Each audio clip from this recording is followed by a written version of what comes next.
Bonjour et bienvenue à l'émission Passion pour Dieu. Nous continuons notre aventure biblique, notre itinéraire à travers la parole de Dieu. Et aujourd'hui, nous allons parler de l'Exode, de la loi que Dieu a donnée à son peuple et le lien entre tout cela et la personne de Jésus.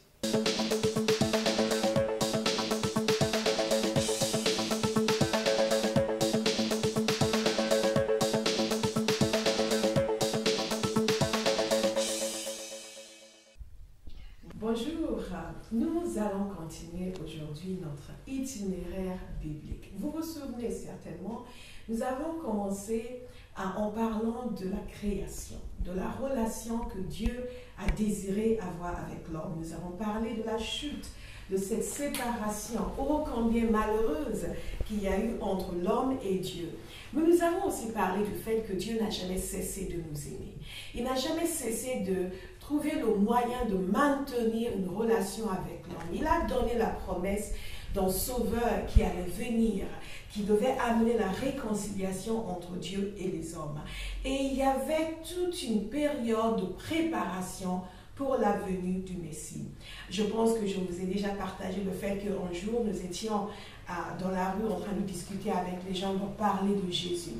Et une personne nous avait dit, oui, mais vous les chrétiens, vous parlez comme si tout a commencé avec Jésus. Et j'ai dit qu'il avait raison, mais il avait tort également, parce que tout a commencé avec Jésus, mais pas de la manière dont il pensait. Tout n'a pas commencé dans l'évangile de Jean, tout n'a pas commencé dans Matthieu, tout n'a pas commencé quand Jésus est venu sur la terre, mais tout a commencé avec Jésus, parce que la parole de Dieu nous explique que Jésus était présent à la création. Et donc, Jésus non seulement était présent à la création, mais à un moment donné, il est venu sur la terre. Et nous sommes en train de voir dans cet itinéraire qui nous permet de voir comment Dieu a traité avec les hommes au fil de l'histoire. Parce que, comme je vous ai dit, l'évangile est une histoire. Nous avons arrêté notre histoire avec Abraham. Nous avons parlé de l'alliance que Dieu a fait avec Abraham, un accord qu'il a passé avec Abraham, et une promesse qu'il a donnée à Abraham. Et nous continuons notre histoire. Vous savez qu'Abraham a eu un enfant, un fils qui s'appelait Isaac. Isaac aussi a eu un fils, Jacob. Et Jacob est devenu le père d'une nation, littéralement. Jacob et ses fils sont allés en Égypte. Je résume rapidement l'histoire parce que je veux aujourd'hui que nous puissions parler de Moïse. Voilà, Moïse, tout le monde connaît. Et voilà la signification de la relation que Dieu a entretenu avec Moïse et avec le peuple de Dieu. Donc Jacob et ses descendants sont allés en Égypte parce que, comme vous connaissez l'histoire, Joseph était premier ministre en Égypte, un de ses fils. Ils ont pu s'établir en Égypte et ils sont restés pendant 400 ans. Pour plus de 400 ans, parce que la parole de Dieu nous dit qu'ils étaient esclaves en Égypte pendant 400 ans. Qu'est-ce qui s'est passé? Après la mort de Joseph, il est arrivé un jour où un nouveau pharaon ne connaissait pas Joseph et n'appréciait pas beaucoup le peuple de Dieu, le peuple hébreu, les a mis en esclavage. Et à un moment donné, Dieu les a fait sortir d'Égypte par sa main puissante à travers Moïse. Moïse et son frère Aaron.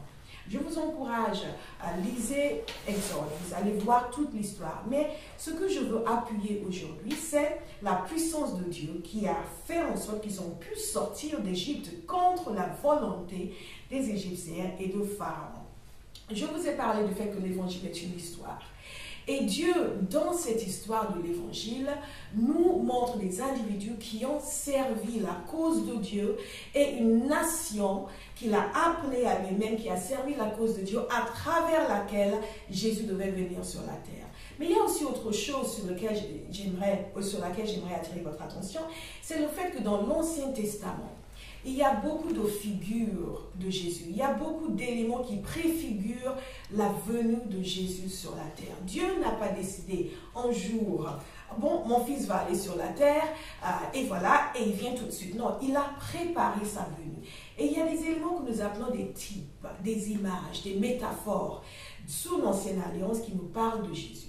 Je vous ai parlé du fait que Dieu les a fait sortir d'Égypte. Eh bien, il y a un événement qui s'est produit. Je vous demande de regarder avec moi dans Exode chapitre 12 pour que cette sortie d'Égypte soit effective.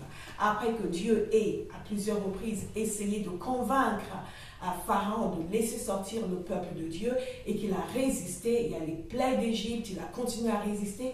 Il y avait donc une dernière plaie qui devait venir sur le peuple d'Égypte. Et pour préserver son peuple, Dieu leur a donné des instructions.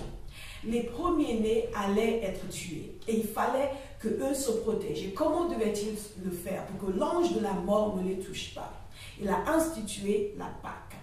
Et ce qu'il a demandé, il a dit ceci dans Exode chapitre 12, au verset 1. L'Éternel, il nous a dit, dit à Moïse et à Aaron dans le pays d'Égypte, ce mois-ci sera pour vous le premier des mois. Il sera pour vous le premier des mois de l'année. Parlez à toute l'assemblée et dites. Donc, il a donné des instructions très claires et très précises sur ce qu'il devait faire pour faire en sorte que le peuple soit épargné par le passage de l'ange de la mort. Et ceci a une importance par rapport à Jésus. Et tout ce que nous essayons de voir, c'est le lien avec Jésus quand nous voyons tous ces éléments qui se sont produits dans l'Ancien Testament. Eh bien, voilà ce qui se passe. Chacun devait prendre un agneau pour une maison.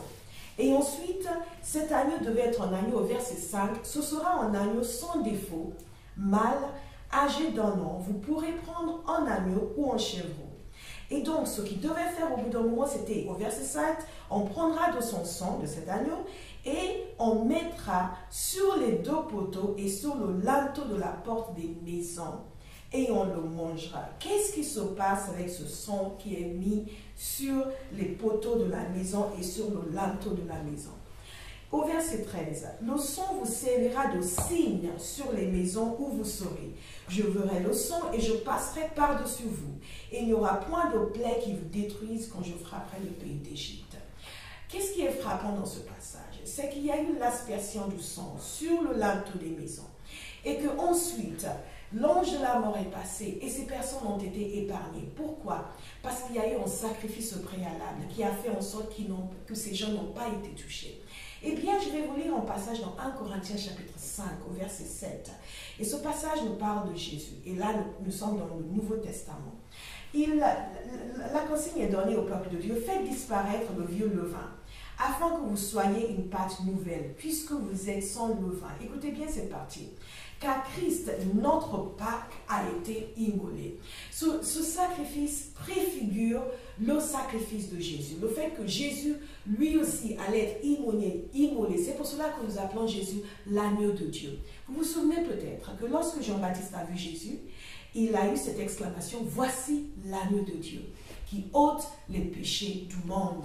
Et donc, dans tout l'Ancien Testament, nous voyons des images, des figures, des événements qui se produisent et qui pointent le doigt sur ce que Dieu allait faire plus tard. Vous connaissez l'histoire, le peuple est sorti d'Égypte. Le peuple est resté dans le désert pendant quelque temps. Et il y a eu plusieurs miracles que Dieu a accomplis. Et même dans certains de ces miracles, nous voyons des types qui renvoient à la personne de Christ. Je vous donne un exemple.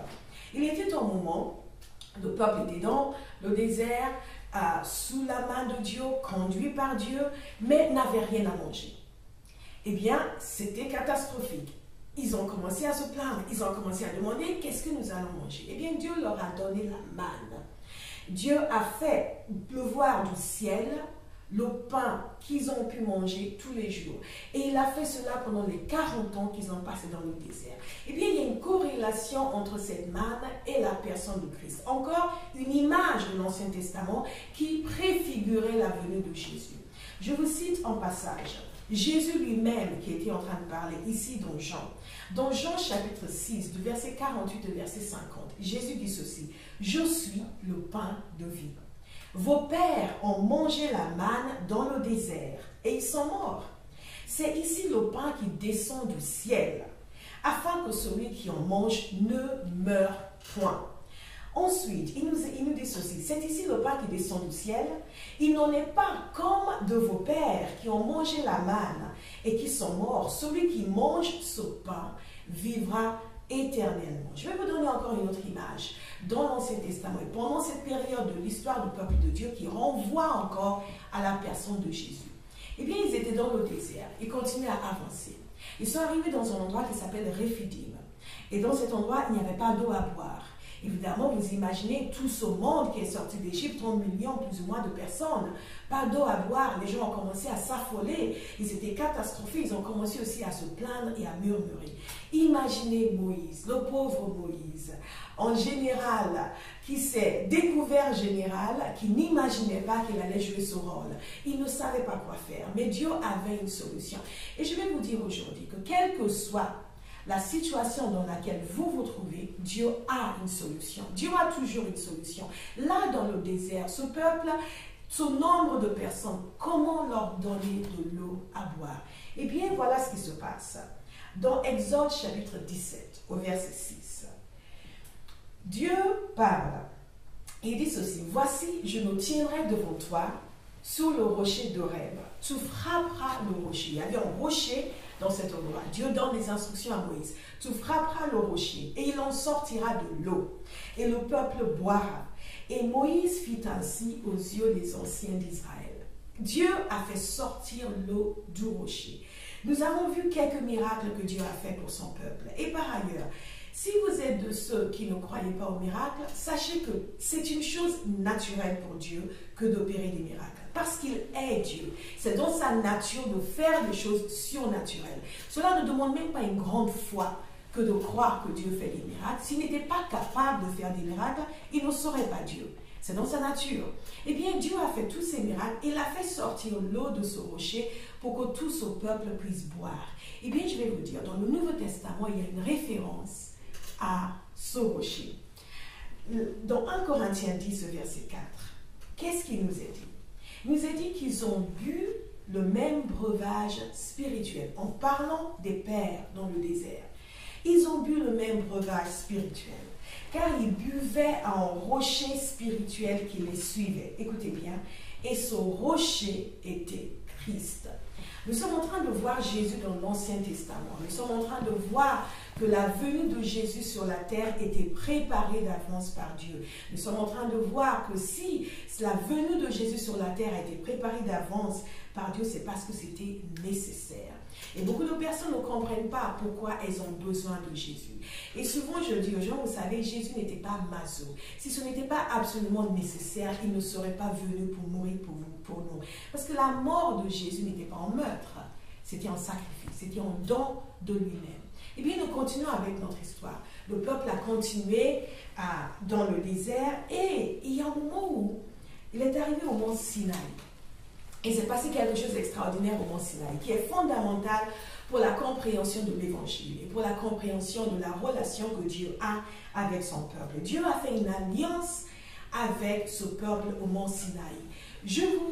J'attire votre attention sur le fait que ce qui s'est passé ici, en réalité, c'est la naissance d'une nation. Dieu a fait une promesse à la femme. Il lui a dit que sa semence allait briser la tête du serpent. Rappelez-vous, après la chute. Et nous avons identifié le serpent comme étant le diable. Ensuite, Dieu a fait une alliance avec Noé. Ensuite, Dieu a fait une alliance avec Abraham. Il a dit à Abraham aussi que sa semence allait être une bénédiction pour les nations. Et nous avons vu dans Galates que cette semence, c'est Jésus. Et ensuite, Abraham a eu des enfants, Isaac, Jacob. Dieu a continué ses alliances avec Isaac et avec Jacob. Et nous avons aussi vu Joseph. Et tout ce peuple descendant de Jacob, sorti d'Égypte, devenu maintenant une nation. Et pour la première fois dans l'histoire de l'homme, Dieu va maintenant conclure une alliance avec une nation.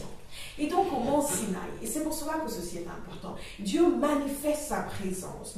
Il y a du tonnerre, il y a des éclairs, c'est quelque chose d'absolument extraordinaire. Le peuple est là, waouh, Dieu est là. Et les gens étaient effrayés de cette présence de Dieu.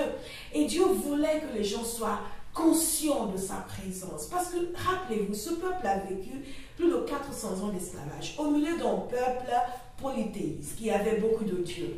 Et c'est évident qu'ils ont été plus ou moins contaminés par l'environnement dans lequel ils étaient. Rappelez-vous d'ailleurs, ils ont fait un vœu d'or en disant, voici Elohim qui vous a sorti d'Égypte. Donc cette tentation à l'idolâtrie était là. Et Dieu donc a manifesté sa présence et a conclu une alliance avec son peuple.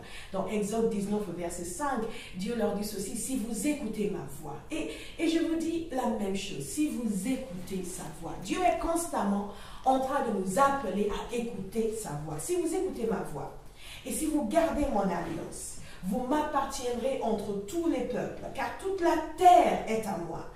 Vous serez pour moi un royaume de sacrificateurs et une nation sainte.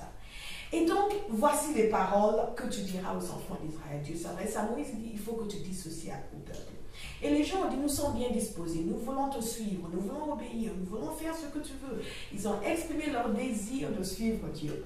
Et c'est là où Dieu leur a donné, dans cette manifestation de sa présence, ce que nous connaissons tous, les 10 commandements. Nous n'allons pas entrer dans le détail de chacun des commandements, je vous encourage à les lire. Et c'est la toute première fois dans l'histoire de l'homme que Dieu donne des commandements à son peuple. Il donne des lois à observer. Et la toute première loi, le tout premier commandement, c'est simplement de les appeler à le servir lui seul. Vous n'aurez pas d'autre Dieu. Et c'est ce que nous pouvons appeler en réalité la naissance, entre guillemets, du monothéisme. Un seul Dieu. Eh bien voilà.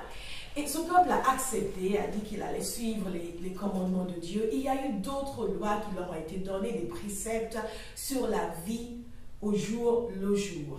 Pourquoi Dieu a donné la loi? Dieu a donné la loi pour régir la conduite du peuple, mais aussi pour exposer le péché.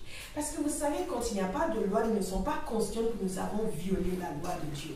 Et Dieu voulait, nous voyons cela dans Romains. Je vous encourage à lire l'épître aux Romains, Romains chapitre 7 par exemple. Il y a plusieurs éléments dans ce passage qui évoquent la raison pour laquelle Dieu a donné la loi. Eh bien, Dieu a donné la loi pour révéler le péché, pour nous montrer le fossé en réalité qui existe entre nous et Dieu.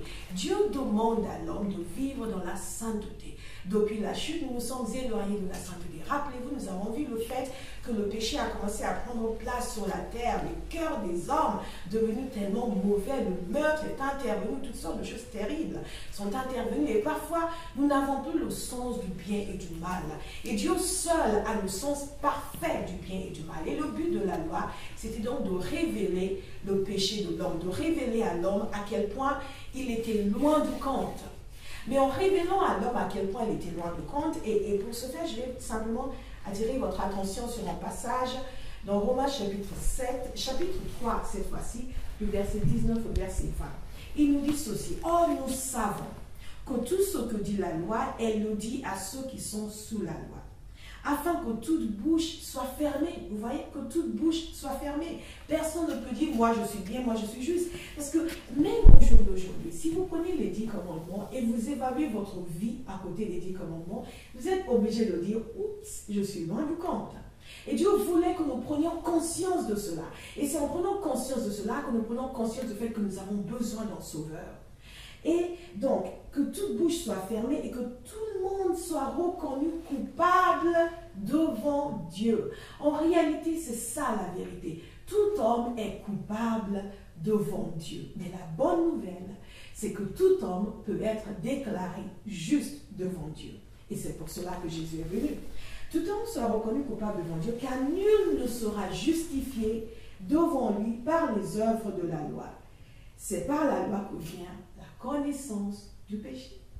Donc, Dieu a donné la loi, il a donné des préceptes.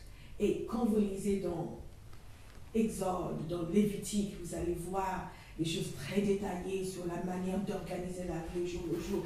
C'est aussi une nation qui est née. Une nation doit être régie par les lois. Chacun ne peut pas faire comme il veut. Il faut que nous soyons conscients comment vivre les uns avec les autres, mais surtout comment vivre de manière à plaire à Dieu.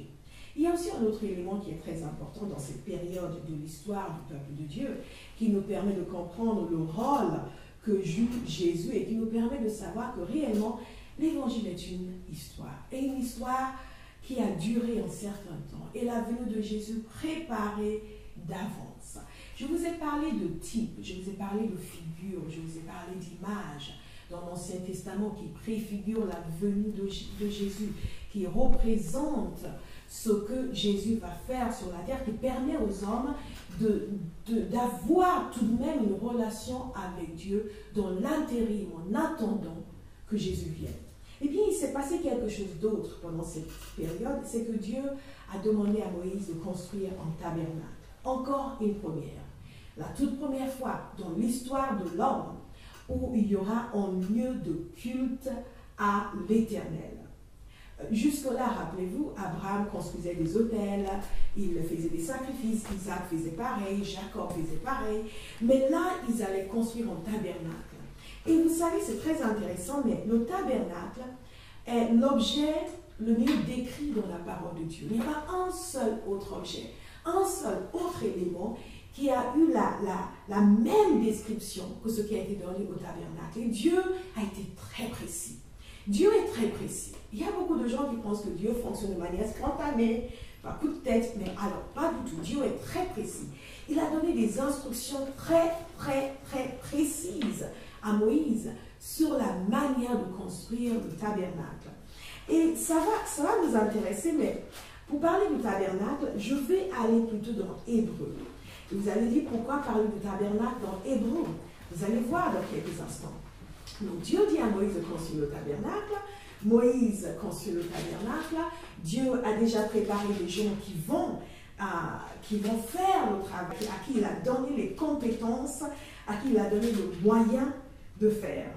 Donc, mais le tabernacle, non seulement représente le premier vrai lieu de culte, quasi permanent, parce qu'il fallait qu'il le déplace, mais donc quasi permanent, mais c'est aussi la première fois où il y a un lieu mis à part, où Dieu promet de se manifester. Et donc, Dieu se manifeste. Il parle à Moïse, il parle au peuple. Et il y a aussi la mise en place des prêtres, des sacrificateurs, la toute première fois. Et Dieu donne aussi des instructions très précises. Alors, quelle est l'importance du tabernacle? Je vais vous lire dans Hébreux chapitre 9. Il nous a dit ici, nous sommes dans le Nouveau Testament, nous commençons à voir le lien entre tous ces éléments de l'Ancien Testament et ce qui s'est produit par la suite à la venue de Jésus. Il nous a dit que la première alliance, et la première alliance, c'est justement cette alliance avec le peuple d'Israël, avec Moïse, avait donc des ordonnances relatives au culte. Écoutez bien, un sanctuaire terrestre. C'est le tabernacle que Dieu leur a dit de construire pendant cette période de leur histoire. En effet, un tabernacle fut construit. Et donc, il donne une description de la partie antérieure et de tous les éléments qui s'y trouvent, de l'arche de l'alliance aussi qui s'y trouve. Nous n'allons pas entrer dans le détail de tous les éléments. Et je vais même vous dire que dans ce passage, au verset 5, il nous dit « Ce n'est pas le moment de parler en détail là-dessus. » Nous non plus, ce n'est pas le moment de parler en détail là-dessus. Mais ce que nous voulons faire ressortir, c'est le lien entre tout cela et Jésus, la venue de Jésus.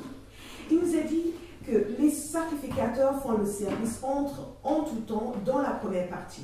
Et dans la seconde, le souverain sacrificateur seul, une fois par an, non sans y porter du sang qu'il offre pour lui-même et pour les péchés du peuple. Rappelez-vous pour la Pâque, nous avons vu l'agneau qui a été sacrifié et le sang qui a été mis sur le pas de la porte. Eh bien, Dieu maintenant avec le tabernacle met en place toute une série de sacrifices que le peuple devait faire. Certains sacrifices étaient volontaires, d'autres n'étaient pas volontaires, qui étaient obligatoires.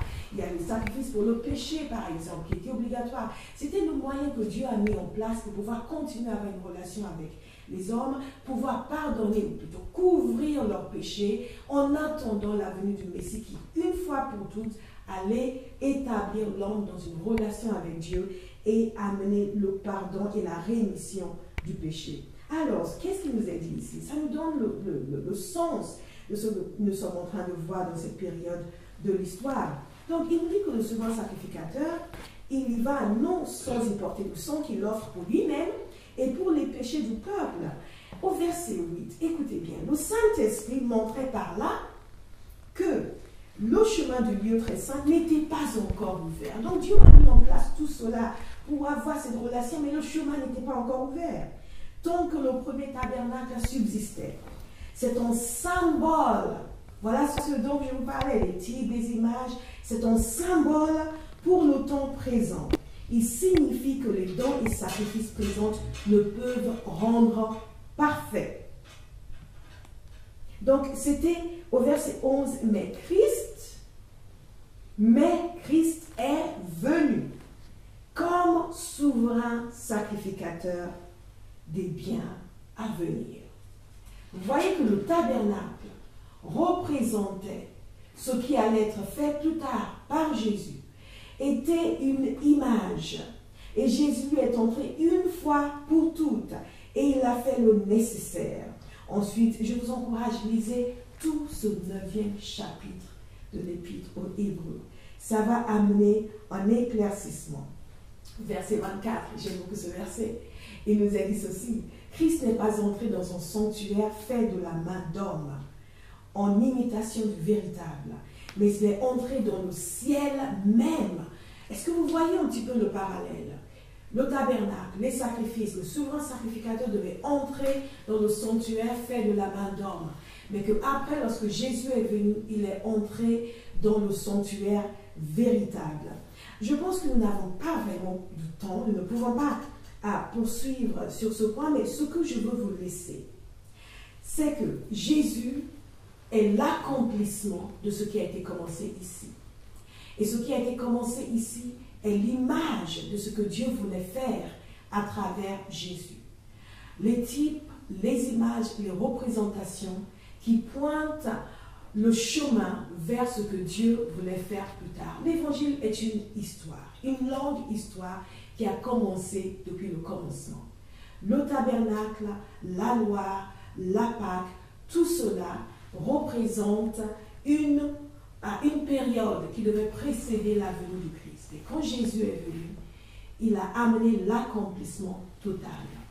Et c'est là où nous sommes aujourd'hui, dans le temps de l'accomplissement total. Aujourd'hui, nous n'avons plus besoin d'autre chose. Nous avons simplement besoin de Jésus. Nous avons besoin de le recevoir. Nous avons besoin d'accepter le salut qui nous amène. Et je vous encourage aujourd'hui à ouvrir votre cœur à Jésus, à reconnaître le fossé qui existe entre l'homme et Dieu. Et si vous ne l'avez jamais fait, dites-lui: Seigneur Jésus, je reconnais qu'il y a un fossé entre moi et Dieu. Et je reconnais que c'est toi qui es venu pour combler, enlever ce fossé. C'est toi qui es venu pour me réconcilier avec le Père. Et j'accepte ce que tu es venu m'offrir. Ce sacrifice qui a fait en sorte qu'aucun autre sacrifice ne soit plus nécessaire. Je l'accepte. Je te reçois comme mon Seigneur. Je te reçois comme mon Sauveur. Je te donne toute ma vie, toute mon existence. J'accepte que tu me fasses, que tu fasses de moi plutôt un enfant de Dieu. Je veux connaître Dieu. Je veux marcher avec Dieu. Je reconnais que l'évangile est une histoire. Et Dieu qui a préparé tout cela d'avance l'a préparé parce qu'il m'aime. Il l'a préparé parce qu'il vous aime. Parce qu'il nous aime tous. Il s'est donné beaucoup, beaucoup de mal.